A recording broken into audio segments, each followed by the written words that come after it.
நாம் இன்று மானுடவியல் பாடப்பகுதியில் சமூகத்தை பற்றி, சமுதாயத்தை பற்றி இன்று கற்றறிய போகின்றோம்.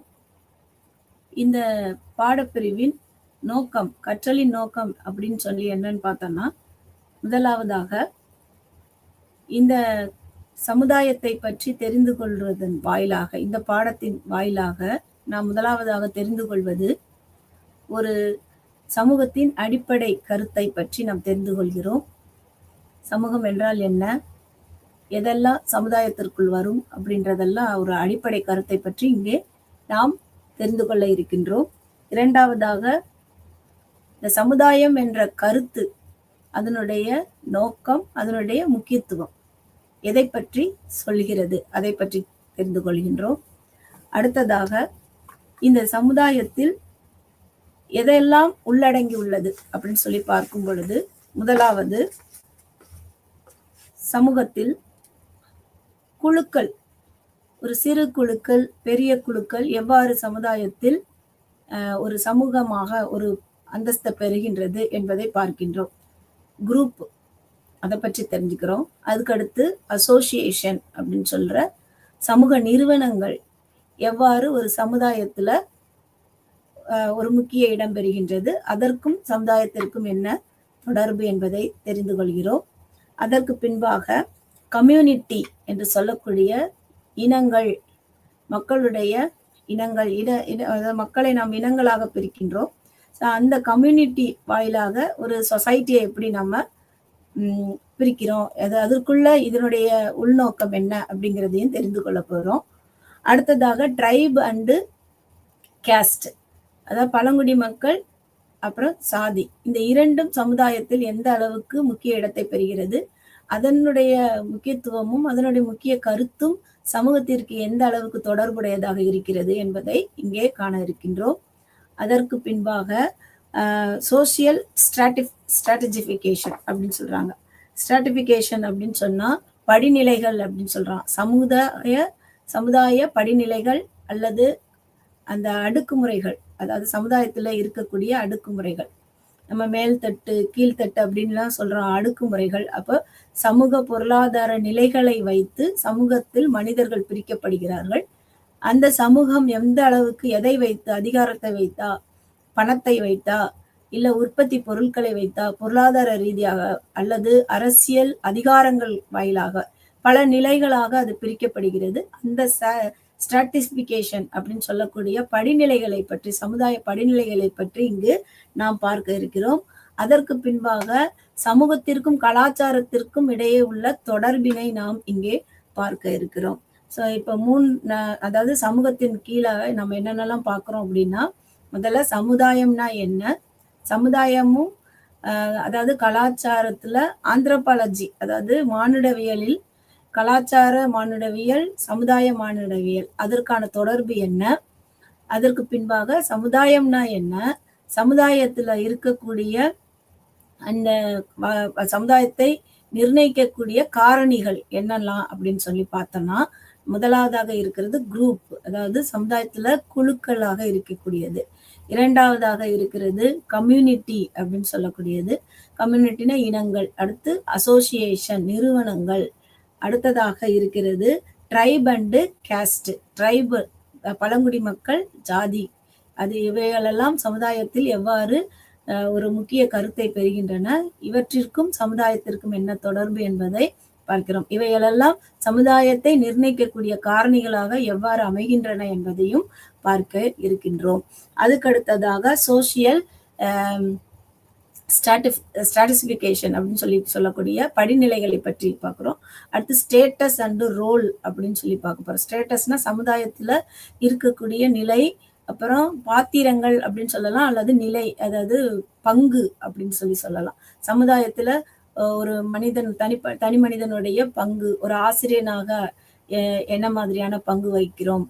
அப்புறம் நிலை அப்படின்னு சொல்லும்போது ஒரு அரசனாக, இல்ல ஒரு அதிகாரம் படைத்த ஒரு அமைச்சராக அவருடைய நிலை, சமுதாயத்துல அந்தஸ்து, பொருளாதாரத்துல அவர்களுடைய அந்தஸ்து நிலை என்ன அப்படிங்கிறதையும், அதை வைத்து ஒரு சமுதாயம் நிர்ணயிக்கப்படுகிறது. அது எவ்வாறு நிர்ணயிக்கப்படுகிறது என்பதையும் நாம் இங்க பார்க்க இருக்கிறோம். இப்படி இந்த பல்வேறு காரணிகள் வாயிலாக இன்றைக்கு நாம் சமுதாயத்தை பற்றி மானுடவியலில் தெளிவாக காண இருக்கின்றோம். இந்த பாடப்பகுதியில சில முக்கிய கருத்துக்கள் சில வல்லுநர்களாக கூறப்பட்டுள்ளது. அதுல முதலாவதாக நாம் பார்க்க இருக்கிறது என்ன அப்படின்னு சொல்லி பார்த்தோன்னா, இந்த சமூகம் சொசைட்டி அப்படின்ற சமூகம் அப்படிங்கிறது எப்படி இருக்கு அப்படின்னா, இதுதான் ஒரு மைய கருத்தாக இருக்கிறது 2 பாடப்பிரிவுகளுக்கு. ஒன்று ஆந்த்ரோபாலஜி, இன்னொன்று சோசியாலஜி. ஆந்த்ரோபாலஜிக்கும் சரி, சோசியாலஜிக்கும் சரி, இந்த சொசைட்டிங்கிற இந்த கருத்தானது, இந்த கான்செப்ட் 2 பாடப்பிரிவுக்கும் ஒரு மைய கருத்தாக இருக்கிறது, ஒரு மைய பாடமாக இருக்கிறது. சொசைட்டி இல்லாம ஆந்த்ரோபாலஜி படிக்க முடியாது. சோசியாலஜிலையும் சொசைட்டியை பற்றி தெரியாம நம்ம சோசியாலஜி படிக்க முடியாது. அதனால சோசியாலஜியா இருந்தாலும் சரி, ஆந்த்ரோபாலஜியா இருந்தாலும் சரி, இந்த சொசைட்டின்ற ஒரு கான்செப்டை நம்ம படிக்காம நம்ம என்ன செய்ய முடியாது, அவைகளை பற்றி தெளிவாக நம்ம அறிந்து கொள்ள முடியாது. அப்ப மைய கருத்து சமூகம்தான் 2 பாடப்பிரிவுகளின் மைய கருத்தாக இருக்கிறது. ஒன்று சமூகவியல், மற்றொன்று இந்த மானுடவியல். ஆந்த்ரோபாலஜி அண்ட் சோசியாலஜிக்கு இது சென்ட்ரல் கான்செப்டா இருக்குது, த சொசைட்டி. அடுத்து இந்த சமூகம் என்பது யாருக்குரியது அப்படின்னு பார்த்தா, இதுல ஒரு அறிமுக பகுதியில கொடுக்கப்பட்டிருக்கு. இது முற்றிலும் மனிதர்களுக்கு உரியது. சமூகம் அப்படின்னு சொன்னா யாரை சொல்கின்றோம்? ஒரு விலங்குகளை கூட்டங்களாக, இனங்களாக அடையாளம் காணுகின்றோம். ஆனால் சமூகம் அப்படிங்கிற ஒரு அமைப்பு, ஒரு அசோசியேஷனா இருக்கட்டும், அல்லது ஒரு நிலையாக இருக்கட்டும், ஏற்றத்தாழ்வுகள், அதாவது பணம் படைத்தவர்கள், முதலாளிகள், ஏழை, தொழிலாளன் அப்படிங்கிற ஒரு சமுதாயத்துல இருக்கிற ஒரு சமநிலையற்ற தன்மையாக இருக்கட்டும், ஆகியவை யாருக்கு பொருந்தும் அப்படின்னு சொல்லி பார்த்தோம்னா அது மனிதர்களுக்கு மட்டுமே பொருந்தும். அதனால இந்த சமூகம் யாருக்குரியது அப்படின்னு கேட்டா முற்றிலுமாக அது மனிதர்களுக்கு உரியது. நம்ம கடந்த பாடங்கள்ல எல்லாம் நம்ம பார்த்தோம். அதுலதான் என்ன அப்படின்னா, மனிதர்களுடைய தோற்றங்களை நாம் பார்க்கும்போது மனிதர்களை நாம் எப்படி பிரிக்கின்றோம்? கால வரிசையின் அடிப்படையில பிரிக்கின்றோம். அங்கே ஒரு மனித கூட்டங்கள் வாழ்கின்றது. மனிதர்களுடைய அவர்கள் பயன்படுத்திய பொருட்களின் அடிப்படையில் அவர்களுடைய சமூகத்தை அடையாளம் காண்கின்றோம். அப்ப நம்ம பார்க்கிறோம், நியோலித்திக் பீப்புள் அப்படின்னா புதிய கற்கால மனிதன் என்ன கற்களை பயன்படுத்தினா அவனுடைய சமூகம் எப்படி இருந்தது, அவர்கள் எங்கே எந்த மாதிரியான நிலப்பகுதிகளில் வாழ்ந்தார்கள், அதற்கான அடையாளங்கள் என்ன, ஆதாரங்கள் என்ன அப்படின்னு சொல்லி பார்க்கிறோம். அப்ப இது யாருக்கு உரியது? முற்றிலுமாக மனிதர்களுக்கு உரியது. சமூகம் என்ற ஒரு அமைப்பு மனிதர்களுக்கு உரியது. இது இந்த சொசைட்டிங்கிற கான்செப்ட் 2 பாடப்பிரிவுகளுக்கு பொதுவானது. ஒன்று ஆந்த்ரோபாலஜி, இன்னொன்னு சோசியாலஜி. அடுத்ததாக நம்ம பார்க்கறது என்ன அப்படின்னு சொல்லி பார்த்தோம்னா, இந்த சமூகம் மற்றும் மானுடவியல் கலாச்சாரத்திற்கான உறவு. இந்த 2க்கும் சமூகம், கலாச்சாரம், சமுதாய மானுடவியல், கலாச்சார மானுடவியல் 2க்கும் என்ன உறவு அப்படின்னு சொல்லி பார்த்தோம் அப்படின்னா, இப்ப முதலாக விலங்குகள் தங்களுக்குள் அதாவது பயன்படுத்தி கொண்ட மொழியை என்னன்னு சொல்றாங்கன்னா மெட்டா லாங்குவேஜ் அப்படின்னு சொல்றாங்க. மீ மொழி அப்படின்வாங்க, இல்லாட்டி முதலாவதாக பயன்படுத்தப்பட்ட மொழி. அதாவது சைகை வாயிலாக நம்ம என்ன பண்றாங்க, அவங்க சத்தங்கள் எழுப்பு ஒளி வாயிலாக அவைகள் என்ன செய்கின்றன, ஒன்றுக்கொன்று தகவல் தொடர்புகளை ஏற்படுத்தி கொண்ட விலங்குகள் முதலாவதாக அவர்கள் பயன்படுத்திய மெட்டா லாங்குவேஜ், அதாவது ஒளி எழுப்புவதன் வாயிலாக ஒரு குறிப்பிட்ட சத்தத்தின் ஒரு குறிப்பிட்ட விலங்கு இனத்திற்கு உரிய ஒரு குறிப்பிட்ட சத்தம், அதுல ஆபத்து விளைவிக்கக்கூடியதற்கான ஒளி, அதாவது இனங்களோடு சந்தோஷமாக இருப்பதற்கான ஒளி. அந்த ஒளியினுடைய சத்தத்தை வைத்துக்கொண்டு அவைகள் தங்களுக்கு இருக்கக்கூடிய சூழ்நிலைகள் பாதகமா இருக்கா சாதகமா இருக்குதான்றத அவங்க கணக்கிட்டு கொள்கின்றன. இந்த சத்தங்களுக்கு எல்லாத்தையும் நம்ம வந்து வைத்துக்கொண்டு விலங்குகள் ஒரு சமூகமாக வாழ்கிறது, விலங்குகளுக்குன்னு தனி கலாச்சாரம் இருக்கின்றது என்பதை நாம் சொல்ல முடியாது. அப்ப இந்த கலாச்சாரம், இந்த சமூகம் அப்படின்ற ஒரு கருத்து முற்றிலும் யாருக்கு உரியது அப்படின்னா மனிதர்களுக்கே உரியது. இன்னும் அடுத்ததாக இந்த பாடப்பகுதியில ஒரு எடுத்துக்காட்டாக என்ன சொல்றாங்க அப்படின்னா, ஜேம்ஸ் குட்ஃபால் ஜேம்ஸ் குட்ஃபால் அப்படின்றவரு டான்சானியால சிம்பன்சியை பத்தி ஆய்வு செஞ்சிருக்கிறாரு.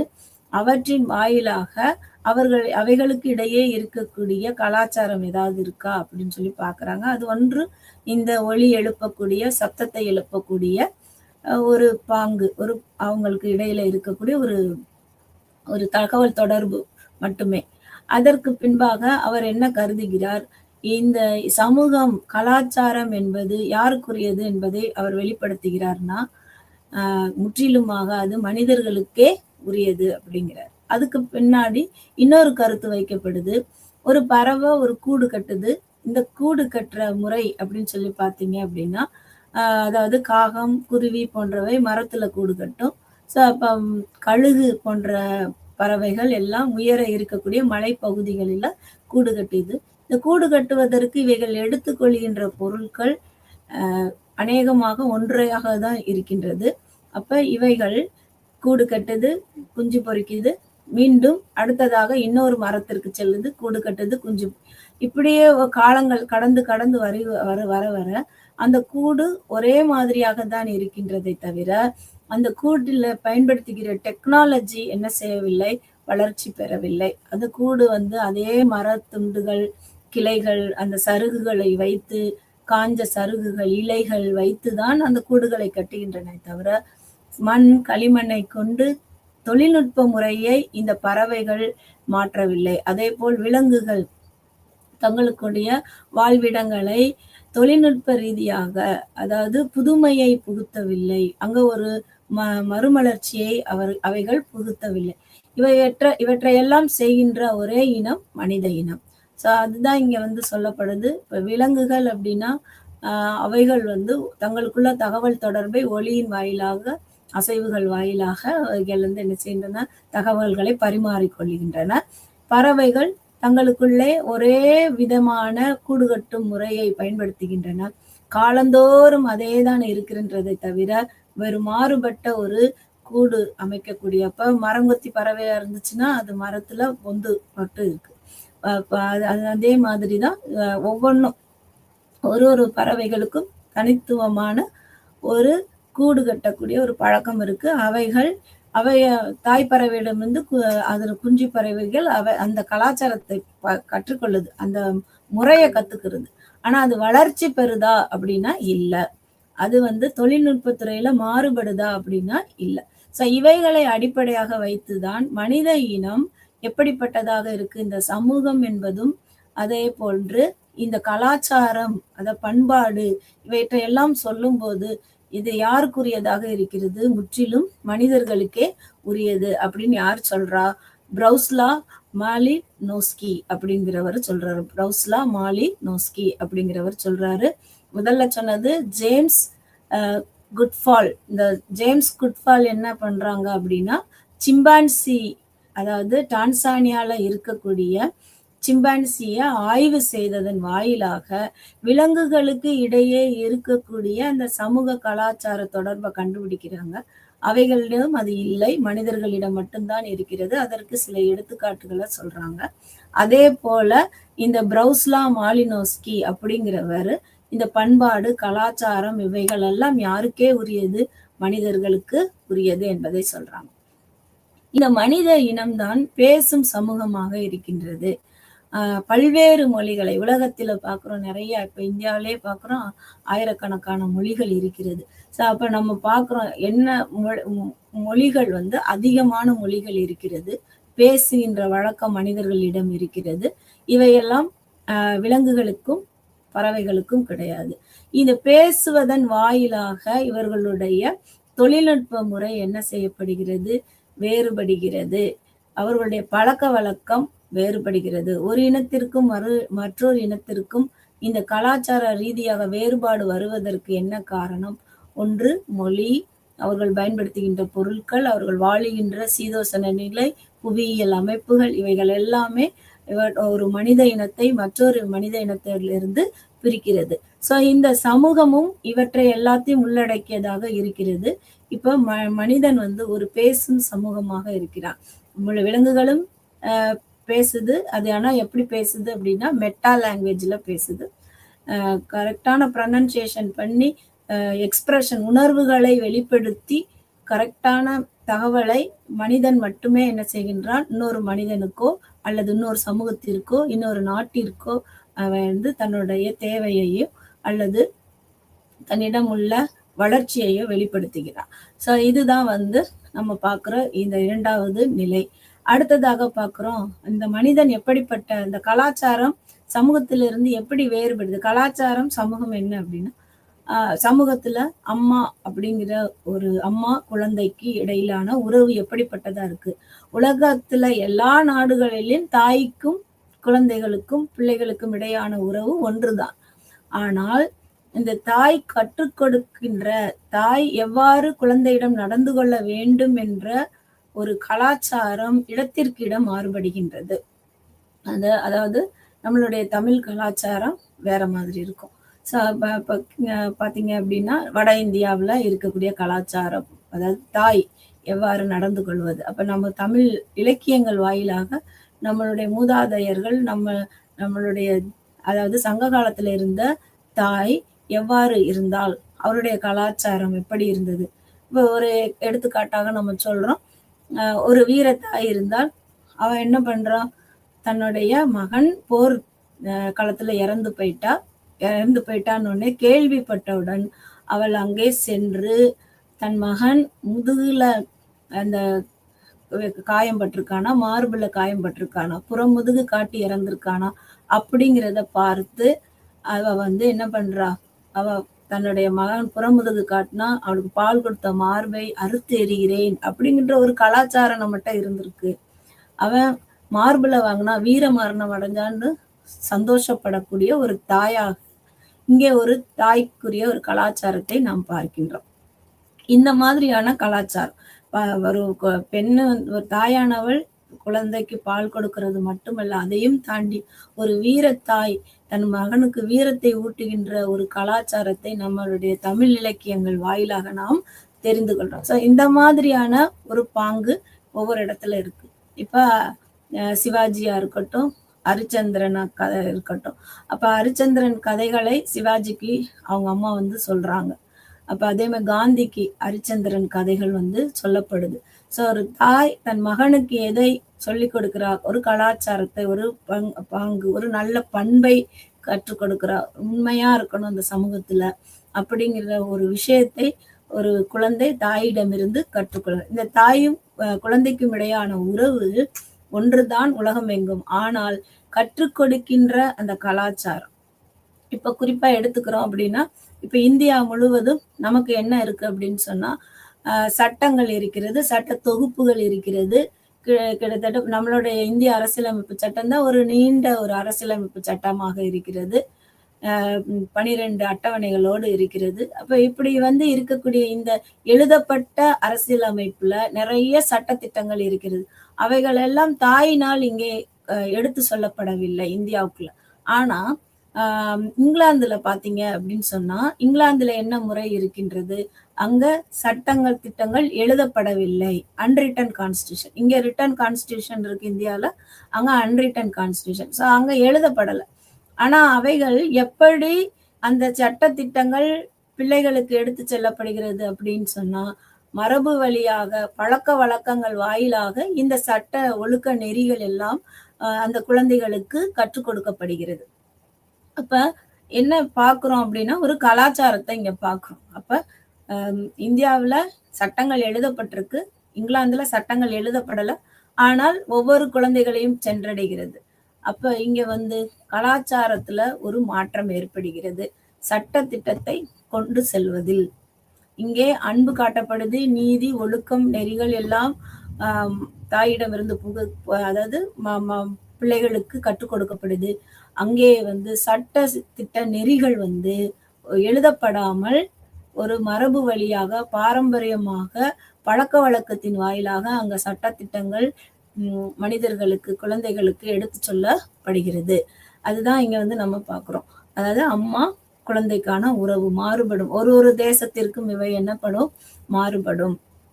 அப்ப ஒரு தேசத்துல என்ன பண்ணுவாங்க, பிறந்த குழந்தைகளுக்கு வீரத்தை வந்து முக்கியத்துவம் கொடுப்பாங்க. ஒரு தேசத்துல சண்டையே வேண்டான்னு சொல்லுவாங்க, அமைதியா இருக்கணும், யாருக்கும் உயிர்களுக்கு தீங்கு செய்யக்கூடாது அப்படின்னு சொல்லிட்டு ஒரு இனம் வந்து சொல்லும். அப்ப சமூகத்தில் கலாச்சாரம் என்பது ஒரு மாறுபட்ட நிலையில் காணப்படுகிறது.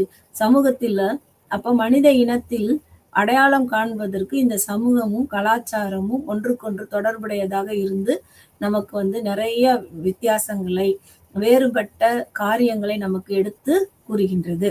அதற்கு பின்பாக நம்ம பார்க்கிறோம், அமெரிக்கால இருக்கக்கூடிய மானுடவியல் வல்லுனர் என்ன சொல்றாங்க அப்படின்னா, சமூகத்தின் அதாவது சமுதாயத்தின் மையம் என்ன அப்படின்னா இந்த கலாச்சாரம். ஒரு சமுதாயத்தின் மையமாக இருப்பது கலாச்சாரம். அப்ப கலாச்சாரத்தை வைத்து சமுதாயத்தை அடையாளம் காணலாம், ஒரு சமூகத்தை வைத்து கலாச்சாரத்தை சொல்லலாம்.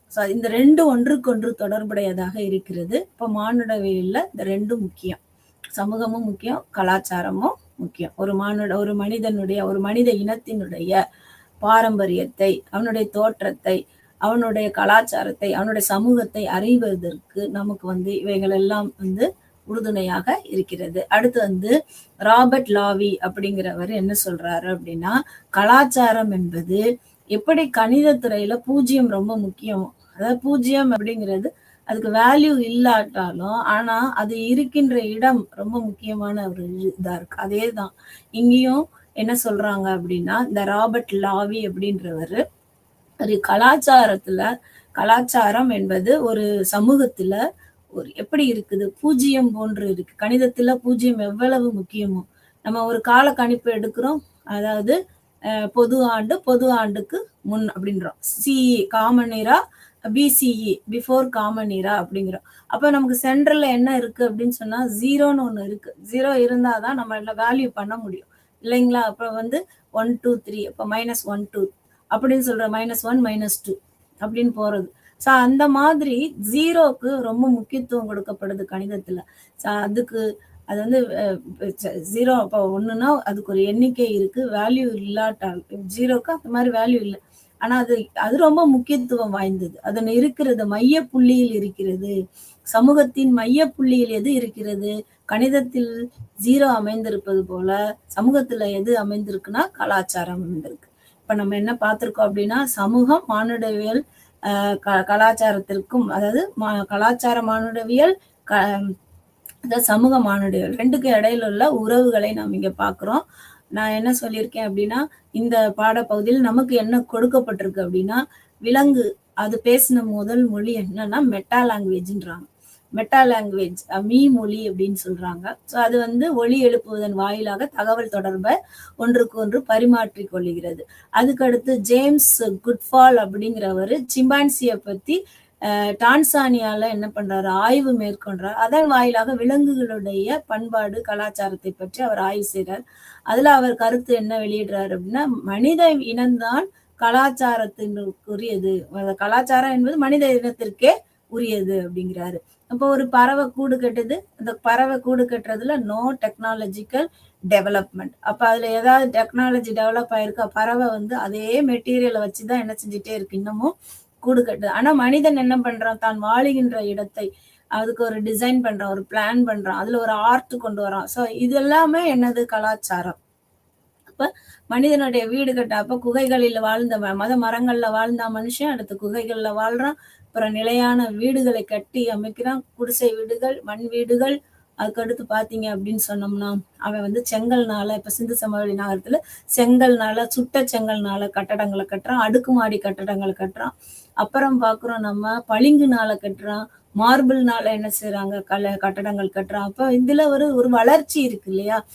இதுதான் இவங்க சொல்றாங்க, கலாச்சாரமும் சமூகமும் யாருக்குரியது அப்படின்னு சொன்னா மனிதனுக்கே உரியது அப்படின்றத சொல்றாங்க.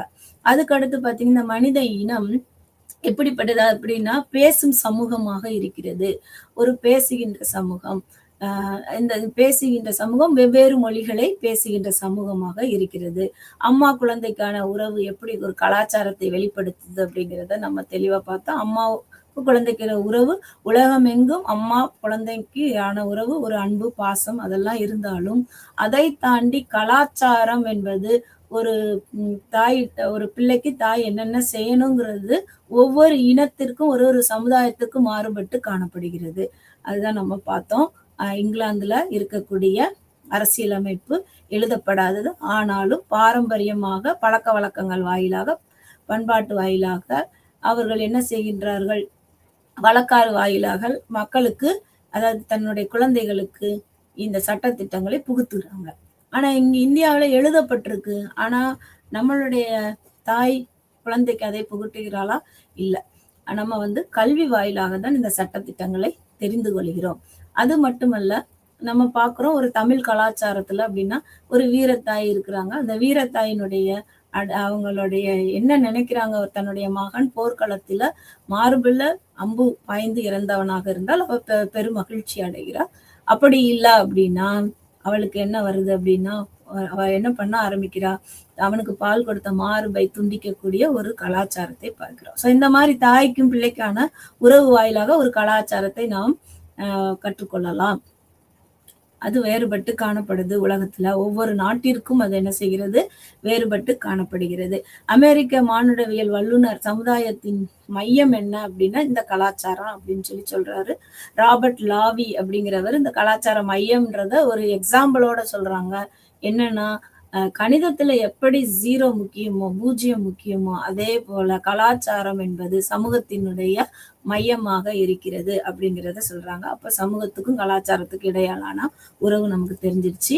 அடுத்து பாத்தீங்க அப்படின்னா இந்த கலாச்சார மானுடவியல் அப்படின்னா எதை அடிப்படையாக வைத்து நாம இந்த கலாச்சார மானுடவியலை நம்ம வகைப்படுத்துறோம் அதை தெரிந்து கொள்றோம் அப்படின்னா எதை அடிப்படையாக வாழும் முறை மனிதன் வாழக்கூடிய முறையை வைத்து ஒரு கலாச்சார மானுடவியல் கணக்கிடப்படுகிறது. நம்ம எந்த பகுதியில வாழ்றோம் அதற்காக அந்த பகுதியில் வாழ்வதற்கான நம்ம ஒரு தொழிலை செய்யறோம்.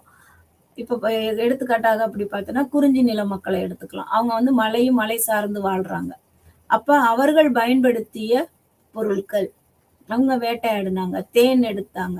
அவர்கள் உட்கொண்ட உணவு முறைகள் எவையாளாக இருந்தது தேன் எளிய பொருளா அவங்களுக்கு கிடைச்சதுனால அவர்கள் அதிகமாக எதை தான் உட்கொண்டாங்க அப்படின்னா தேனை தான் உட்கொண்டாங்க, தினையும் தேனும். சோ அந்த மாதிரி அவர்களுடைய மலை தேசத்துல என்ன விளையுதோ அது அவர்களுடைய உணவு கலாச்சாரம் அதை சார்ந்ததாக இருந்தது. அப்ப புவியியல் மனிதனுடைய கலாச்சாரத்தின் ஒரு மையமாக இருக்கிறது. அவன் வாழுகின்ற முறை புவியியல் சார்ந்ததாகவும் இருக்கிறது. ஸோ இப்ப இப்படி பார்க்கும்போது சமூகத்துல நம்ம கலாச்சாரத்தை எப்படி மானுடவியல்ல கண்டுபிடிக்கிறோம் அப்படின்னா அவனுடைய வாழும் முறையை வைத்துக்கொண்டு அவனுடைய தொழிலை வைத்துக்கொண்டு அவன் உணவு பழக்கங்களை வைத்துக்கொண்டு அவனுடைய கலை மற்றும் கட்டிடக்கலையை வைத்துக்கொண்டு நாம் என்ன செய்கின்றோம் இந்த மனிதனுடைய கலாச்சார பண்பாட்டை நாம் அறிந்து கொள்கின்றோம். இப்போ வாழும் முறை ரொம்ப முக்கியம். இங்க வாழும் முறை அந்த வே ஆஃப் லிவிங் அப்படின்னு சொல்லுவோம். எப்படி வாழ்கின்றான் அவன் ஒரு மனிதன் தன்னை அப்போ ஒரு குறிப்பிட்ட காலத்திற்கு முன்னாடி அப்படின்னு சொல்லி பார்க்குறோம் அப்படின்னா கிட்டத்தட்ட நம்ம நியோலித்திக் ப்ரீ ஹிஸ்டாரிக் பீப்புள் அப்படின்னு சொல்லும்போது அமெரிக்காலெல்லாம் பார்த்தீங்கன்னா மாயன், அஸ்டக்ஸ், இன்காஸ்லாம் இருக்காங்க. ஸோ அதுல ஒரு இனத்தவர்கள் மேலோங்கியவர்களாக இருந்து மற்றவர்களை அடிமைப்படுத்துகின்ற ஒரு பாங்கு இருக்கு. ஸோ வாழுகின்ற முறை இவர்களுக்கு அடிமையாக வாழக்கூடிய ஒரு முறை. அப்ப இதெல்லாம் சமூகத்தை நிர்ணயிக்குது. அப்ப ஒரு இனம் மேலோங்கிய இனமாகவும் ஆதிக்கம் செலுத்தும் இனமாகவும் ஒரு இனம் அவர்களுக்கு அடிமையாக இருக்கு. அப்போ வாழும் முறை மனிதனுடைய கலாச்சாரத்தை வெளிப்படுத்தக்கூடிய ஒரு தன்மையாக இங்கே கருதப்படுகிறது. அடுத்து பழக்க வழக்கம். ஏற்கனவே சொன்னா நம்ம என்ன பழக்க வழக்கம் வைத்து கொண்டு வரோம். அதாவது காலையில எந்திக்கிறோம், உடற்பயிற்சி செய்யறோம். சிலருக்கு அது தார்மீகமாக ஒரு விஷயமா இருக்கும் பழக்க வழக்கம். இப்ப உடலை பராமரிக்கிறது, மைண்டை இப்போ மெடிடேஷன் பண்றது, தியானம் பண்றது பழக்க வழக்கம். அதே மாதிரி நம்ம வந்து பெரியவர்களை மதிக்கக்கூடிய ஒரு மரியாதை செலுத்தக்கூடிய ஒரு பாங்கு, முதியோர்களை மரியாதை செலுத்தக்கூடியது. ஸோ இந்த மாதிரியான பழக்க வழக்கங்கள் வந்து நமக்கு வீட்டுக்கு வந்து உற்றார் உறவினர் வந்தா விருந்தோம்பல் பண்பு ஒரு பழக்க வழக்கம். தமிழர்களுடைய தலையாய பண்பு அப்படின்னு சொன்னா விருந்தோம்பல் பண்பு. ஸோ நம்மளுடைய கலாச்சாரத்தினுடைய வெளிப்பாடு, நம்மளுடைய பழக்க வழக்கம். வரவங்களுக்கு நல்ல இன்முகத்தோடு சிரித்த முகத்தோடு அவர்களுக்கு உணவு கொடுத்து தண்ணீர் கொடுத்து அவர்களை சந்தோஷமாக அந்த இடத்துல வைத்திருந்து அவர்களை வழி அனுப்பக்கூடிய ஒரு பாங்கு.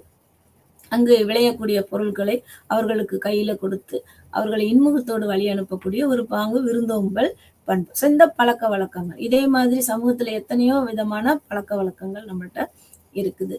அப்ப நம்ம வந்து முதியோர்களை மதிக்கக்கூடிய ஜப்பான்ல பாத்தீங்க அப்படின்னா அவங்க வந்து தற்காப்பு கலை, சைனால பாத்தீங்கன்னா தற்காப்பு கலை, இவைகள் எல்லாம் வந்து அவர்களுடைய பழக்க வழக்கம். அப்புறம் குழந்தைகளுக்கு எடுத்த உடனே அவங்க வந்து தற்காப்பு கலையை சொல்லித்தராங்க, மரியாதையா பழகிறது எப்படி அப்படிங்கிறத சொல்லித்தராங்க. அப்படி பாத்தீங்க அப்படின்னா அவர்களுடைய உணவு பழக்க வழக்கங்கள் இவைகள் எல்லாமே ஒரு பழக்க வழக்கங்களாக இருக்கிறது. வாழும் முறை, ஒரு மனிதன் எப்படி வாழுகின்றான், அவனுடைய கேரக்டர் என்ன, அதனுடைய அவனுக்கும் மற்ற இனத்திற்கும் இடையிலான உறவு என்ன அப்படிங்கிறது. அதே மாதிரி பழக்க வழக்கம், உணவுல என்ன பழக்க வழக்கம், அவன் என்ன மாதிரியான ஆடை அணிகிறான், எதற்காக இந்த வகையான ஆடை அணிகிறான், சீதோசன நிலைக்கு ஏற்ப புவியியல் நிலைக்கு ஏற்ப உணவு உட்கொள்றதும் சீதோசன நிலைக்கு ஏற்ப அங்கே என்ன விளைகின்றதோ அதை எடுத்துக்கலாம். ஸோ பழக்க வழக்கங்கள் கலாச்சாரம் மாறுபடு. இதையெல்லாம் பார்த்தீங்கன்னா இன்னைக்கு இருக்கிற தற்கால சமூகத்தையும் நாம் அவ்வாறுதான் பிரிக்கின்றோம். இப்ப நம்மளுடைய கலாச்சாரம், இந்தியர்களுடைய கலாச்சாரமும் அமெரிக்கர்களுடைய கலாச்சாரம், அப்புறம் ஜெர்மானியர்கள், யூதர்களுடைய கலாச்சாரம் அப்படின்லாம் பார்க்குறோம் அப்படின்னா ஒவ்வொருத்தருடைய கலாச்சாரமும் இங்கே வேறுபட்டு காணப்படுது. அதற்கு என்ன அப்படின்னா இந்த பழக்க வழக்கமும் இந்த வாழும் முறையும் தான் தற்கால சமூகத்தை நிர்ணயிக்கக்கூடிய ஒரு கலாச்சாரமாக இருக்கின்றது. அடுத்து பார்க்குறோம் பழங்குடியினர். இந்த பழங்குடியினர் அப்படின்றது என்னன்னா நிலத்தை அடிப்படையாக வைத்து அவர்களில் வாழுகின்ற இருப்பிடத்தை டெரிட்டோரியல் செப்பரேஷன் அப்படின்னு சொல்றோம். டெரிட்டோரியலை வந்து மையமா வச்சு சென்டரா இருக்கிறது பழங்குடியினரை எப்படி சொல்றோம் அப்படின்னா நீலகிரியில இருக்கக்கூடிய தோடர்கள். இப்போ வேற என்ன பார்க்குறோம், எஸ்கிமோக்கள் அப்படின்னு சொல்லி பார்க்குறோம். அப்புறம் பலிங்காஸ், காட்டு நாயக்கர்கள் அப்படின்லாம் நம்ம பார்க்குறோம். அவர்கள் ஒரு குறிப்பிட்ட மலை பிரதேசங்கள்ல வாழக்கூடிய மக்களாக இருக்கிறார்கள். இவர்களுடைய பழக்க வழக்கம் மாறுது, இவர்களுடைய வாழும் முறையும் இங்கே மாறுகிறது. அப்ப இந்த இவைகளெல்லாம் கலாச்சாரத்தின் பிரதிபலிப்பாக இருக்கிறது. ஒரு மானுடவியல் மனிதனை பற்றி அறிந்து கொள்வதற்கு நமக்கு எவையெல்லாம் ரொம்ப முக்கியம் அப்படின்னா வாழும் முறை, பழக்க வழக்கம், அப்புறம் வந்து பழங்குடி மக்களை பற்றின ஒரு ஆய்வு, அதை பற்றி தெரிந்து கொள்றது. ஒவ்வொரு பழங்குடியினருக்கும் ஒவ்வொரு சிலர் வந்து என்ன பண்ணுவாங்கன்னா இப்ப நீலகிரியில இருக்கக்கூடிய தோடர்கள் அப்படின்னு சொன்னோம்னா அவர்கள் மற்ற இனங்களோடு தொடர்பு வைத்திருப்பார். அவங்களுக்கு ஒரு இன்டர்லிங்கிங் இருக்கும். அதாவது தோடர்கள் தனித்து வாழ்வதில்லை. அவர்கள் என்ன செய்யறாங்க அப்படின்னா மற்ற மனிதர்களுடன் அவங்க தொடர்பு வைத்து கொண்டு அவர்கள்ட்ட இருந்து தேவையான பொருட்களை வாங்கி கொள்கிறார்கள். இவர்களிடம் இருக்கக்கூடிய பொருட்களை அவர்கள் அப்ப இவர்கள் வந்து தனித்து வாழ. இப்ப அந்தமான் போன்ற பகுதியில இருக்கக்கூடிய பழங்குடியினர் அவங்க தனித்து வாழ்றாங்க. யாரையும் அவர்களுடைய கலாச்சாரத்திற்குள் பழக்க வழக்கத்திற்குள்ள வாழும் முறைக்குள்ள அனுமதிக்கிறது இல்லை. ஸோ அந்த மாதிரி இருக்கக்கூடிய ஐசோலேட்டட் அந்த டெரிட்டோரியல் ட்ரைப்ஸ் அப்படின்னு சொல்றாங்க. நான் ஐசோலேட்டட் டெரிட்டோரியல் ட்ரைப்ஸ் பழங்குடியினரை இப்படி பிரிக்கிறோம். அப்படி பிரிச்சு அவங்க என்ன பண்றாங்க, அதனால அவங்களுடைய கலாச்சாரம் பாதிப்படையுதா அப்படின்னு ஐசோலேட்டடா இருக்கிறவங்களுக்கு கலாச்சாரம் அவங்க என்ன பண்றாங்க அப்படின்னா ஐசோலேட்டடா இருக்கிறவங்க கலாச்சாரம் வந்து பிற இனத்தவரால் பாதிக்கப்படவில்லை. ஆனால் இந்த இன்டர்லிங்கிங்கா இருக்கிறவங்க தங்களோட கலாச்சாரத்தை பாதுகாப்பாக வைத்திருந்தாலும் சில பழக்க வழக்கங்கள் என்ன பண்ணுது அப்படின்னா அவர்களுக்கு ஊடாக உள்ள வருது. இதுதான் வந்து இந்த கலாச்சார மாற்றம். அப்ப மானுடவியல்ல நம்ம இந்த கலாச்சார மானுடவியல்ல சில காரணிகள் கலாச்சார மானுடவியல்ல நிர்ணயிக்குது, அதை நிர்ணயிக்கக்கூடிய தன்மையாகவும் இருக்கிறது. வாழும் முறை, பழக்க வழக்கம், அப்புறம் வந்து பழங்குடியினருடைய.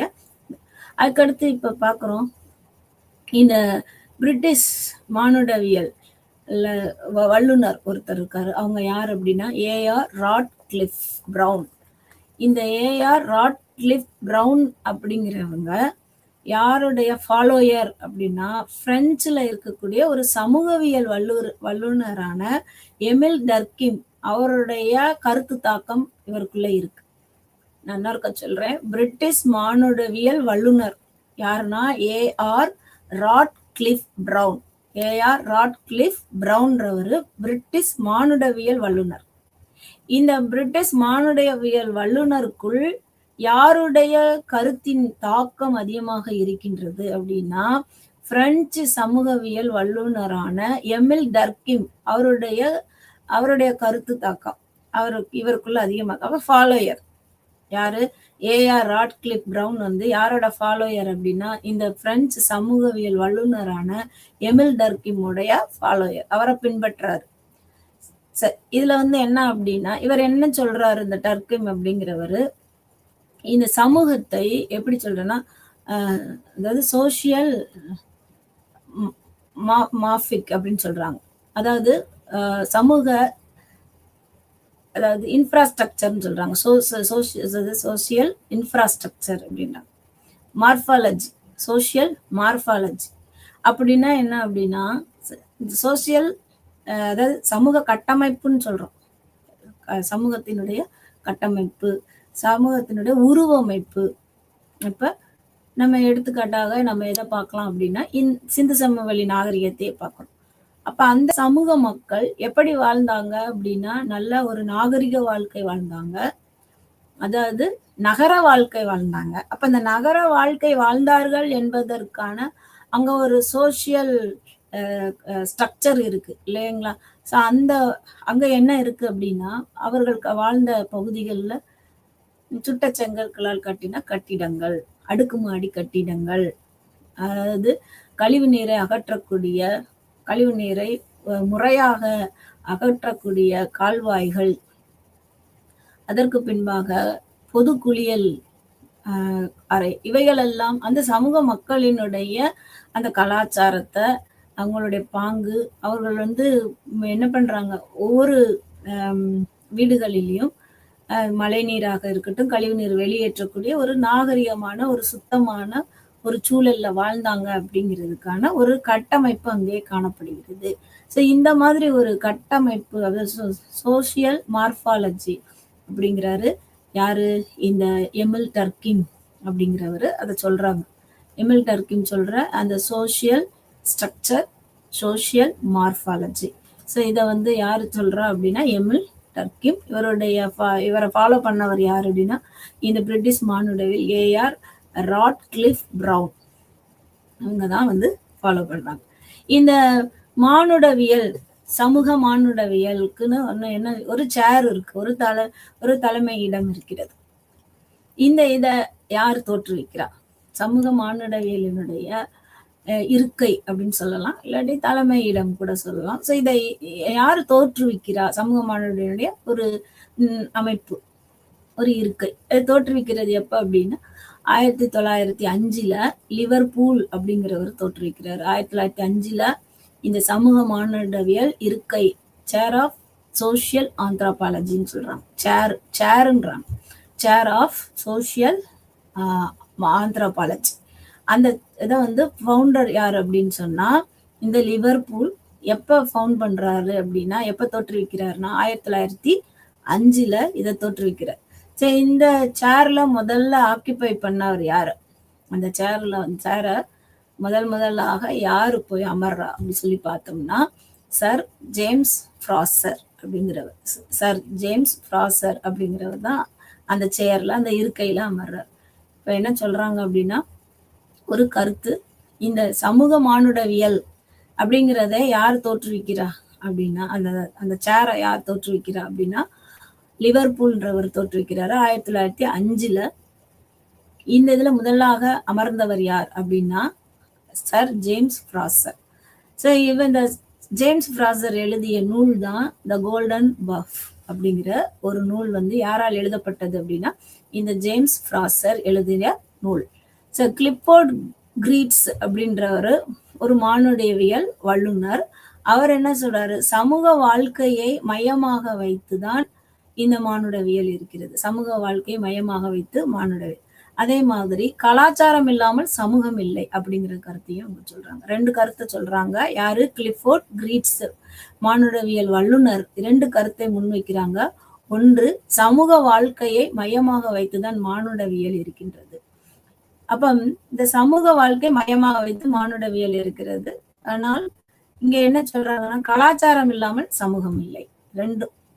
அப்படின்னா இதுக்கான உறவு எப்படி இருக்கிறது? சமூகத்திற்கும் கலாச்சாரத்துக்கான உறவு ஒன்றுக்கொன்று தொடர்புடையதாக இருக்கின்றது. அப்ப 2 இல்லைன்னா ஒரு நாணயத்தினுடைய 2 பக்கங்கள் போல 2ம் ஒன்றுக்கொன்று தொடர்புடையது. இவைகள் இல்லைன்னா மனித இனத்தை நாம் அடையாளம் காண முடியாது. அப்ப மானுடவியல்ல ஒரு மனித இனத்தை பற்றி நாம் படிக்கிறோம் அப்படின்னு சொன்னா கண்டிப்பா சமூகத்தை தெரிஞ்சிருக்கணும், அவர்களுடைய கலாச்சாரத்தை தெரிஞ்சிருக்கணும். கலாச்சாரம் இல்லைன்னா சமூகம் இல்லை, சமூகம் இல்லைன்னா மானுடவியலே இல்லை அப்படின்ற மாதிரி ஒன்றுக்கொன்று இவைகள் தொடர்புடையதாக இருக்கிறது. அடுத்ததாக நாம் பார்க்கிறது அப்படின்னா சமூகம். இந்த சமூகம், சொசைட்டி, சமுதாயம், சொசைட்டி அப்படிங்கிறது எந்த வார்த்தையிலிருந்து தோன்றியது? ஒரு லத்தீன் மொழியான சோசியஸ் என்ற வார்த்தையிலிருந்து தோன்றியது. இந்த சோசியஸ் அப்படின்னா என்ன அர்த்தம் அப்படின்னா ஷேரிங் அப்படின்ற, ஃப்ரெண்டு அப்படின்னு அர்த்தம், அலைடு அப்படின்னு அர்த்தம். இதுக்கு அர்த்தம், இந்த லத்தீன் மொழிக்கு அர்த்தம் சோசியஸ் என்ற இந்த வார்த்தை எந்த வார்த்தை அப்படின்னா லாட்டின் வேர்டு.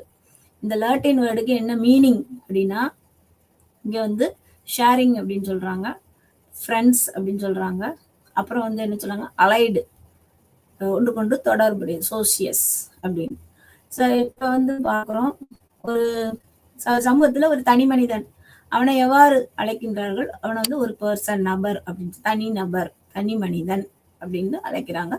இந்த தனி மனிதர்கள் எல்லாம் இணைந்ததுதான் என்னன்னு சொல்றாங்க அப்படின்னா இங்க வந்து கிரவுடுன்னு சொல்றாங்க. கிரவுடு, மாப், கூட்டம்.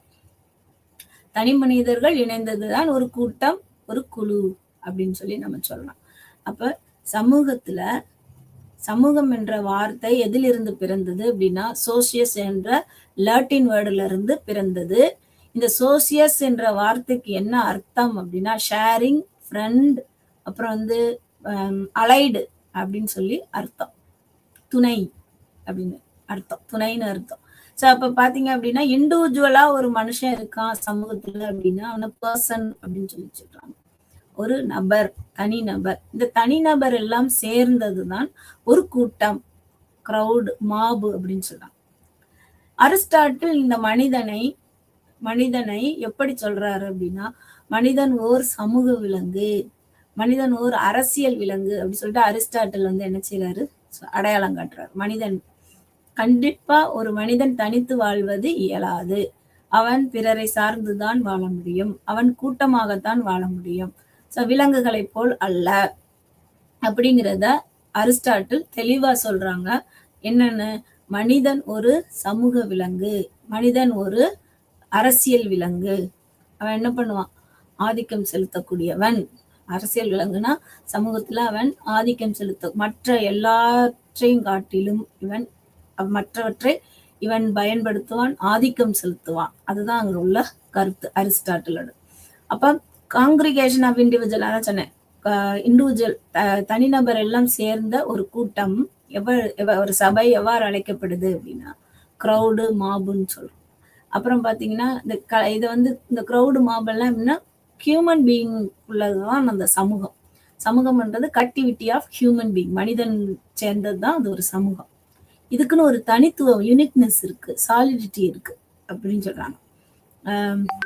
ஒரு சமுதாயம். அடுத்ததாக இந்த சமூகத்தை பற்றி தெரிஞ்சுட்டு அடுத்து நம்ம என்ன பார்க்கணும், குரூப் பத்தி தெரியும்.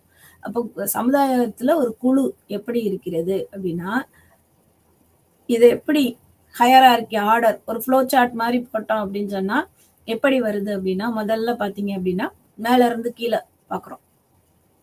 அப்பனா முதல்ல ஆர்கானிசம், இது வந்து பயாலஜில ஆர்கானிசம், ஆர்கன்ஸ், டிஷ்யூ, செல்ஸ் அப்படி சொல்லி பாக்குறாங்க. ஆர்கானிசம், ஆர்கன்ஸ், டிஷ்யூ, செல். அப்ப ஒரு உயிர் எப்படி தோன்றுது? செல்ல இருந்து, அப்புறம் டிஷ்யூ இருந்து, அது ஒரு ஆர்கனா மாறுது. அது வந்து ஒரு உயிர் உள்ள பொருளா மாறுது. அது வந்து பறவையா இருக்கலாம், மனிதனா இருக்கலாம், விலங்குகளா இருக்கலாம். எல்லாமே எல்லாமே எதுல இருந்தா தொடங்குது? செல்லு தான் அதுக்கு காரணம்.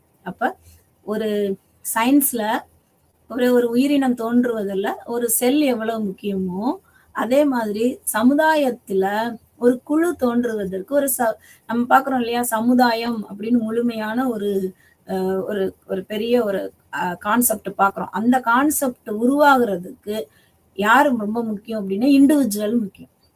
அங்க செல் ரொம்ப முக்கியம், இங்க இண்டிவிஜுவல். ஸோ அப்ப ஹையரார்கி ஆர்டர்ல நம்ம பார்க்குறோம். மேல இருக்கிறது சொசைட்டி, சமுதாயம், கம்யூனிட்டி, அதெல்லாம் சேர்ந்து, அதாவது பல குரூப்லாம் சேர்ந்தது ஒரு கம்யூனிட்டி, அப்புறம் ஒரு குரூப்பு, அதுக்கு அடுத்து இண்டிவிஜுவல். இப்போ கீழே இருந்து போகிறோம், individual, group, community, society. So இந்த மாதிரி 2 இதாக போகலாம். மேலிருந்து கீழாக, கீழிருந்து மேலாக பார்க்கும் பொழுது எப்படி ஒரு செல்லு ஒரு உயிரினம் தோன்றுவதற்கு காரணமோ, ஒரு சமுதாயம் தோன்றுவதற்கு எது காரணம் அப்படின்னா இண்டிவிஜுவல்ஸ் தான் காரணம், தனிநபர் காரணம். இங்க ஒரு செல் காரணம், இங்க தனிநபர் காரணம்.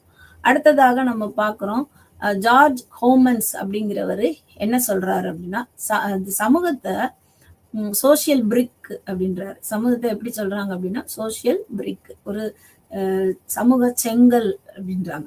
எப்படி ஃபுட் செயின் சொல்றோமோ, சமூகம் வந்து ஒரு செங்கல் மாதிரி என்ன செய்யுது? ஒரு ஒரு கட்டமைப்பை உருவாக்குகிறது. ஜார்ஜ் கோமன்ஸ் என்றவர். சிஎஸ் ஹூலி அப்படிங்கிறவர் இந்த சமூகத்தை 2 குரூப்பா பிரிக்கு. இந்த குரூப் இருக்கு இல்லையா, அந்த குழுவை 2ஆ பிரிக்கிறார். இந்த குழுவை வந்து சமூகத்தினுடைய செங்கல் அப்படின்றாங்க. அதாவது சோசியல் பிரிக் அப்படின்னு யார் சொல்றா? ஜார்ஜ் கோமன்ஸ் சொல்றாரு. சிஎஸ் ஹூலி அப்படிங்கிறவரு என்ன பண்றாங்க அப்படின்னா, இந்த குரூப்பை வந்து சோசியல் குரூப்பை வந்து 2ஆ ஸ்பிளிட் பண்றாங்க. ஒன்று primary and secondary group. So இப்போ வந்து என்ன பண்ணுறது, சமுதாய குழு எப்படி ஒரு குழுவா மாறுது அப்படின்னா, நம்ம சொசைட்டியை வந்து எப்படி உருவாகுது அப்படின்னா, எப்படி செல்லுல இருந்து டிஷ்யூவோ, டிஷ்யூல இருந்து ஆர்கன், ஆர்கன்ஸ்ல இருந்து ஆர்கானிசம். அதே போல இங்க வந்து individuals, groups, communities and society. George கோமன்ஸ்ன்றவர் சோசியல் பிரிக்ஸ்ன்றத சொல்றாங்க. அதாவது சமூக செங்கல், இதுதான் குழு.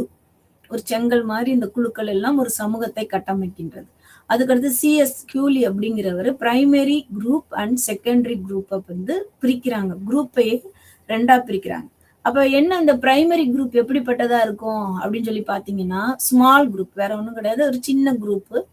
இதுல எத்தனை பேர் இருக்கலாம் அப்படின்னா, ஒரு வரையறை வைத்திருக்கிறாங்க. 25 பேர் இருக்கலாம். அது ஒரு குடும்பமாக இருக்கலாம். அப்ப பிரைமரி குரூப்புங்கிறது குடும்பத்தை தான் சொல்றாங்க, வேற ஒண்ணும் கிடையாது, குடும்பம். அப்ப பிரைமரி குரூப் ஒரு ஸ்மால் குரூப்பா இருக்கு. அதுல உள்ள ஒரு மேக்சிமம் எத்தனை பேர் இருக்கலாம்? 25க்கு மேற்பட்டவங்க இருக்கலாம். இல்ல அது 25 இருக்கலாம். ஸோ அப்ப ஒரு குடும்பத்தை இங்க வந்து சொல்லலாம். ஒரு சமுதாயத்தினுடைய அந்த கடைநிலையில இருக்கக்கூடிய ஒரு இண்டிவிஜுவல், ஒரு மனிதன், அந்த மனிதனை சார்ந்த குடும்பம், அதுதான் வந்து அந்த நான் கடைசியா சொன்ன இண்டிவிஜுவல் இல்லைங்க. ஒரு மனிதன், அவனை சார்ந்த அவனுடைய குடும்பம், அதுதான் அங்க இண்டிவிஜுவல். அவைகள் எல்லாம் சேர்ந்ததுதான் என்னது அப்படின்னா அப்புறம் ஒரு குழுவா மாறுது. அந்த மாதிரி இண்டிவிஜுவல்ஸ் எல்லாம் சேர்ந்தது. அதுக்கு அடுத்து கம்யூனிட்டியா மாறுது, கம்யூனிட்டி சொசைட்டியா மாறுது. ஸோ இதுதான் 25 பேருக்கு ஏற்பட்ட ஒரு ஸ்மால் குரூப் தான் இந்த பிரைமரி குரூப். செகண்டரி குரூப்னா ஒரு பெரிய கூட்டம், பெரிய கூட்டமா இருக்காங்க. இதுக்கு ஒரு எக்ஸாம்பிளா நம்ம ஒரு ட்ரைபல் சொசைட்டியை சொல்லலாம், ஒரு தனி மனிதனை சொல்லல. இங்க வந்து ஒரு ஒரு ஒட்டுமொத்த ஒரு கூட்டத்தை சொல்றோம். அதுதான் வந்து ட்ரைபல் சொசைட்டி. டபிள்யூசி சம்மர் அப்படிங்கிறவர் இந்த குரூப்பை இன்னும் அழகா பிரிக்கிறாங்க. இன் குரூப் அப்படின்னு சொல்றாங்க, அவுட் குரூப்னா என்ன அப்படின்னா, இன் குரூப்புக்குள்ள எல்லாரும் ஒத்து போவாங்க, ஒரே கருத்து இருக்கும், ஒரே இது இருக்கும். அவுட் குரூப் அப்படின்னு சொல்லும்போது நம்ம வேற இடத்துக்கு போகும்போது அங்க வேறுபட்ட கருத்து இருக்கும், வேறுபட்ட கலாச்சாரம் இருக்கும், பண்பாடு இருக்கும், பழக்க வழக்கம் இருக்கும். இப்ப ஒரே குரூப், ஒரே சமுதாயத்துல வாழக்கூடிய, இப்ப அங்க என்ன பயன்படுத்துறோம் வார்த்தை, இன் குரூப்புக்குள்ள வி அப்படிங்கிற ஒரு வார்த்தையை, நமது, நம்முடைய அப்படிங்கிறத நம்ம பயன்படுத்த முடியும். இதே நீங்க இன்னொரு இடத்துக்கு போறீங்க அப்படின்னா அங்க என்ன சொல்ல முடியும்? அங்க போய் நமதுன்ற வார்த்தைய சொல்ல முடியாது. ஏன்னா அவங்கள்ட்ட இருந்து நம்மள பிரிக்குது. ஏதோ ஒரு விஷயம் நம்மளை பிரிக்குது. இனமாக இருக்கலாம், அல்லது வசிப்பிடமாக இருக்கலாம். ஏதோ ஒன்று டெரிட்டரி இல்லாட்டி நம்மளோட ஸ்டேட்டஸ், ஏதோ ஒன்று நம்மள என்ன செய்ய போகுது? பிரிக்க போகுது. ஸோ அது out group. In group, out group. So WC Sumner வந்து 2ஆ பிரிக்கிறாரு. என்னது? In group, out group. CS ஹியூலிங்கிறவர் தான் எதை பிரிக்கிறாங்க? பிரைமரி குரூப்பும் செகண்டரி குரூப். பிரைமரி குரூப்னா ஸ்மால் குரூப். அதுல எத்தனை பேர் இருப்பாங்க? 25க்கு மேற்பட்டா இருப்பாங்க. அதுக்கு ஒரு எக்ஸாம்பிள் என்ன சொல்லலாம்? குடும்பத்தை சொல்லலாம். செகண்டரி குரூப் வந்து ஒரு பெரிய கூட்டமா சொல்லலாம். அதுக்கு என்ன எக்ஸாம்பிள் சொல்லலாம்னா ஒரு ட்ரைபல் சொசைட்டியை சொல்லலாம். WC சம்மர் வந்து இன் குரூப், அவுட் குரூப்னு பிரிக்கிறாங்க. இந்த இன் குரூப்ல சிமிலாரிட்டிஸ் இருக்கும், அவுட் குரூப்ல ஒரு பர்சன் வந்து டிசிமிலாரிட்டியை ஃபேஸ் பண்றாங்கன்னா அது அவுட் குரூப்பா இருக்கும். சோசியல் மொபிலிட்டி வந்து எப்படிப்பட்டதா இருக்குன்னா அண்டர்ஸ்டாண்ட் பண்ணக்கூடியதா இருக்கும். இந்த குரூப்புக்குள்ள வந்து ரொம்ப முக்கியமானது நம்மளுடைய சோசியல் மொபிலிட்டி வந்து ஈஸியா அண்டர்ஸ்டாண்ட் பண்ணிக்கும். ஏன்னா எனக்கு பழக்கமானது என்னுடைய இடம், எனக்கு தெரிந்தவர் நபர்கள், எனக்கு ஏற்றார் போல இருக்கக்கூடிய என்னுடைய கருத்துக்கு ஒத்த நபர்கள், சமூகம் அங்கே இருக்கிறதுனால சோசியல் மொபிலிட்டி இங்க ஈஸியா இருக்கும், அண்டர்ஸ்டாண்ட் பண்ணக்கூடியதா இருக்கும். இப்ப சமூக நிறுவனங்கள் அப்படின்னு சொல்லி பார்க்கிறோம். அசோசியேஷன் அப்படின்னு பார்த்தா ஒரு இங்க வந்து இந்த அசோசியேஷன்ன்றது ஒரு ஸ்பெஷல் எய்மோட இருக்கும், ஸ்பெஷல் கோலோட இருக்கும். அதுதான் சிறப்பான நோக்கத்தோடு இருக்கக்கூடிய ஒரு குழுக்கள். ஃபார் எக்ஸாம்பிள் அப்படின்னு சொன்னா ஒரு சீக்ரெட் சொசைட்டி அப்படின்னு பார்க்குறோம். இப்போ நம்ம ஃப்ரீடம் மூமெண்ட்ல நிறைய சீக்ரெட் சொசைட்டி இருந்துச்சு. அப்படி வந்து பார்க்கும்போது அசோசியேஷன்ஸ் இப்போ நிறைய கட்சிகள் இருந்தாங்க. இப்போ இந்தியன் நேஷனல் காங்கிரஸே 2ஆ பிரியுது, மாடரேட்ஸ்னு எக்ஸ்ட்ரீமிஸ்ட். அப்போ மிதவாதி, தீவிரவாதிகள். அங்க என்ன வேறுபடுது? அங்க வந்து கோல், அப்ஜெக்டிவ்ஸ் மாறுபடுது. அப்ப இவர்களுடைய கருத்து வேற மாதிரி இருக்கு. ஒரே கட்சி 2ஆ பிரியுது, ஆனா அங்க கருத்து வேறுபாடு இருக்கிறது. கோல் டிஃப்ரெண்டா இருக்கு. ஸோ அது ஸ்பெஷலா இருக்கக்கூடிய ஒரு கோல்காக என்ன பண்றாங்க? ஒரு குழுக்களாக பிரிகின்றார்கள் மக்கள். ஸோ இந்த மாதிரி இருக்கக்கூடிய டீச்சர்ஸ் எல்லாம், போலீஸ் எல்லாம் ஒரு அசோசியேஷன், ஸ்டூடெண்ட் எல்லாம் ஒரு அசோசியேஷன். ஸோ இதெல்லாமே நம்ம என்ன பார்க்குறோம்? ஒரு அசோசியேஷனா பார்க்குறோம். ஸோ இதுவுமே சமூகத்துல வந்து குழுக்களாக பிரிகிற ஒரு பாங்கு, மன்றங்களாக, நிறுவனங்களாக பிரிகின்ற ஒரு பாங்கு. இந்த நிறுவனங்கள்ல சில வந்து தன்னார்வத்தோடு சேர்ந்தது, சிலது தன்னார்வமற்ற. இந்த தன்னார்வமற்ற அப்படின்றதுக்கு அப்படின்னு சொன்னோம்னா, இப்ப சிங்கப்பூர்ல பாத்தீங்கன்னா இந்த ராணுவத்துல அனைத்து ஆண்களும் பங்கு பெற வேண்டும் அப்படிங்கிறது. அப்ப நிர்பந்தம், ஒரு கட்டாயம். ஸோ அவங்க அந்த அசோசியேஷன்ல கண்டிப்பா சேரணும், அவங்க கண்டிப்பா அவங்க எல்லாருமே பார்ட்டிசிபேட் பண்ணணும். ஸோ அப்படிங்கிறது ஒரு நிர்பந்தம். சிலர் வந்து தன்னார்வத்தோடு ராணுவத்துல சேருவாங்க, ஆசையோடு விரும்பி சேருவாங்க. ஸோ அந்த மாதிரி. அப்ப NCC, NSS, நாட்டு நலப்பணிக்காக நாங்க தன்னார்வமுடன் வந்து சேரு. இதுல வந்து சுதந்திரம் இருக்கும், அதுல சுதந்திரம் கிடையாது. அதுதான் கான்செப்ட். சிலரை நிர்பந்தம் பண்ணி ஒரு அசோசியேஷன், அதுல வந்து சட்டத்திட்டங்கள் அதிகமாக இருக்கும். இங்க வந்து கொஞ்சம் லிபரலா இருக்கும். இதுதான் அங்க வந்து கிடைக்குது. அடுத்தது பாத்தீங்கன்னா சாதிய குழு உறுப்பினர் அப்படின்னா என்ன அப்படின்னா, ஒரு மனிதன் பிறக்கின்றான் ஒரு குறிப்பிட்ட சாதி பிரிவுல. அப்ப அந்த பிரிவுல அவன் பிறக்கிறதுனால அவன் ஒரு அசோசியேஷன்ல மெம்பரா இருக்கணும்னு அவசியம் கிடையாது. அதுதான் அங்க சொல்லப்படுது.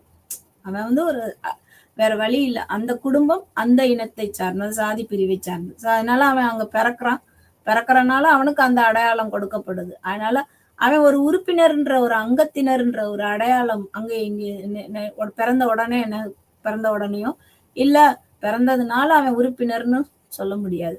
அதனால ஒரு சாதி உறுப்பினர் கழகத்தின் உறுப்பினராக இருக்க தேவையில்லை. அப்ப அசோசியேஷன்ல இந்த தன்னார்வ குழு, தன்னார்வம் இல்லாத அற்ற குழுக்கள் அப்படின்னு சொல்லி என்ன பார்க்கிறோம். அடுத்து பாத்தீங்கன்னா ஆசிரியர் கழகம் சொன்னேன், விவசாயிகள் எல்லாம் சேர்ந்த ஒரு கழகம், மாணவர்கள், இப்படி எல்லாம் நிறுவன குழுக்கள் பிரிகின்றது. தனித்துவ குழுக்கள், ரகசிய குழுக்கள், இதெல்லாம் தனித்துவமான ஒரு குழுக்கள். அவைகளுக்குன்னு ஒரு நோக்கம் இருக்கும்.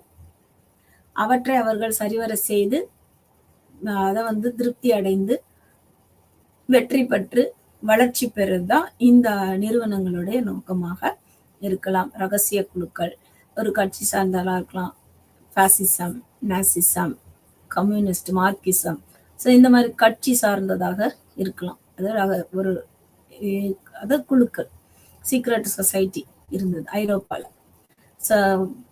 சுதந்திரத்துக்காக போராடக்கூடிய புரட்சியாளர்கள் எல்லாம் ரகசிய குழுக்களாக இருந்தாங்க. அவர்களுக்குன்னு ஒரு தனித்துவ நோக்கம் இருந்தது. ஸோ இவைகள் எல்லாம் எதை காட்டுகின்றன அப்படின்னா, ஒரு சமூகத்துல இருக்கக்கூடிய நிறுவனங்களுக்கு ஒரு அடையாளமாக இங்க பார்க்குறோம். அடுத்து சமூக இனம், கம்யூனிட்டி அப்படின்னா ஜெமின்ஸ் சாஃப்ட் அப்படிங்கிறது வந்து கம்யூனிட்டியை குறிக்குது. ஜெசல்ஸ் சாப்ட்ங்கிறது சொசைட்டியை குறிக்குது, ஒரு சமூகத்தை குறிக்குது. நம்ம ஏற்கனவே பார்த்ததுதான். ஒரு சமூகத்தினுடைய கடைநிலையில இருக்கிறது யாரு அப்படின்னா இண்டிவிஜுவல்ஸ், தனி நபர். அப்ப தனி நபர் எல்லாம் சேர்ந்ததுதான் கம்யூனிட்டி. அப்ப கலெக்டிவிட்டி ஆஃப் இண்டிவிஜுவல்ஸ் தான் நம்ம என்ன பார்க்குறோம், கம்யூனிட்டின்னு பார்க்குறோம். ஸோ இந்த கம்யூனிட்டி எப்படிப்பட்டது, எதெல்லாத்தையும் அவங்க ஷேர் பண்ணிக்கிறாங்க அப்படின்னா டெரிட்டரி. அவங்களுக்குன்னு ஒரு காமன் டெரிட்டரி இருக்கும், அதான் வந்து அவங்க என்ன பண்றாங்க, ஷேர் பண்ணிக்கிறாங்க ஒரு கம்யூனிட்டி. அடுத்து இந்த கம்யூனிட்டி என்ன பண்ணலாம், ஒரு இடத்துல நாங்க வாழ்ந்துகிட்டே இருக்கிற போது கருத்து வேறுபாடு காரணமாக நான் ஒரு இடத்துல இருந்து இன்னொரு இடத்திற்கு என்ன செய்யலாம், மைக்ரேட் ஆகலாம், இடம் பெயரலாம். ஸோ ஒரு சமூகம் ஒரு இடத்திலிருந்து இன்னொரு இடத்திற்கு நகரலாம், ஸ்பிளிட் ஆகலாம். ஒரே சமூகம் என்ன செய்யலாம், பிரிந்து போகலாம்.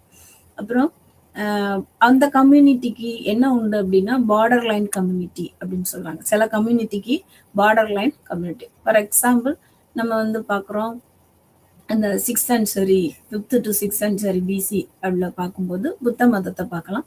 அங்க என்ன இருக்குன்னா மொனாஸ்ட்ரிஸ் இருக்கு, புத்த மொனாஸ்ட்ரிஸ், விகாராஸ் இருக்கு, residential place of Buddhist monks. So அவங்க வசிக்கக்கூடிய இடம். அங்க அவர்கள் ஒரு கம்யூனிட்டியாக என்ன செய்யறாங்க, வாழ்றாங்க.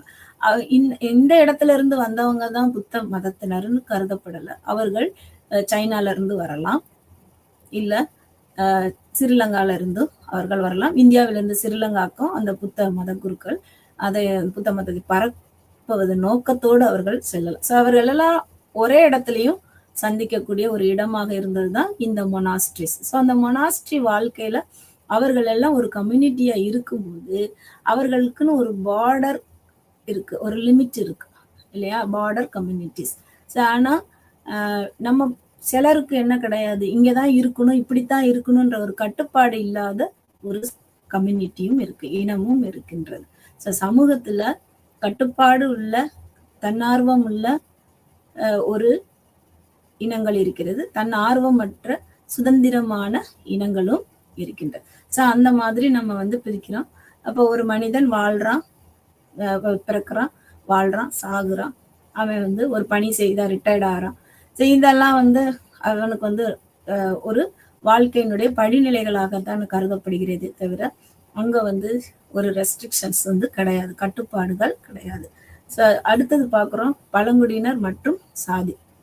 இது எப்படி இருக்கு அப்படின்னா ஒரு தேன்கூடு போன்ற ஒரு அமைப்பா இருக்கு. 2 டைப்ஸ் இருக்கு இந்த கம்யூனிட்டிஸ். நம்ம பார்த்தோம் ஏற்கனவே, இண்டிவிஜுவல்ஸ், கம்யூனிட்டி, அப்புறம் தான் குரூப்புக்குள்ளதான் நம்ம என்ன சொல்றோம், இந்த ட்ரைபல்ஸ் எல்லாம் சொல்றோம். இப்போ இந்த ட்ரைப்ஸ், காஸ்ட் ட்ரைப்ஸ் வந்து எப்படி இருக்கிறாங்க, அவங்களுக்குள்ள வாழ்றாங்க, live together, sharing together.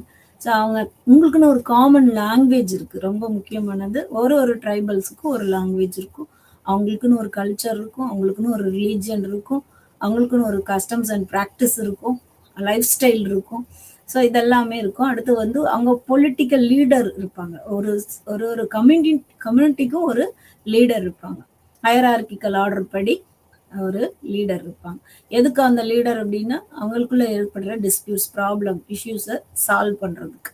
So இவங்க எப்படிப்பட்டவங்களா இருப்பாங்கன்னா கல்ச்சர்ல சிலர் ஐசோலேட்டடா இருப்பாங்க, சிலர் வந்து இன்டர்லிங்கிங்கா இருப்பாங்க. கல்ச்சரல் ஐசோலேட்டடா இருக்காங்க, நான் ஏற்கனவே சொன்ன மாதிரி அந்தமான்ல இருக்கக்கூடிய பழங்குடியினர், நீலகிரியில இருக்கக்கூடிய தோடாஸ் எல்லாம் எப்படி இருக்கிறாங்கன்னா அவங்க வந்து இன்டர் டிபெண்டட், அவங்க மற்ற இனத்தை சார்ந்தவர்களாக இருக்கிறாங்க.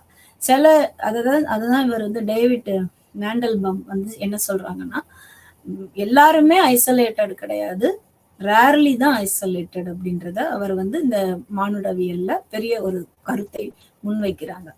இப்ப பாக்குறீங்க, இந்த ட்ரைபல்ஸை வந்து பார்க்கும்போது நம்ம வந்து ஷெட்யூல் ட்ரைப்ஸ்ன்னு பிரிக்கிறோம்.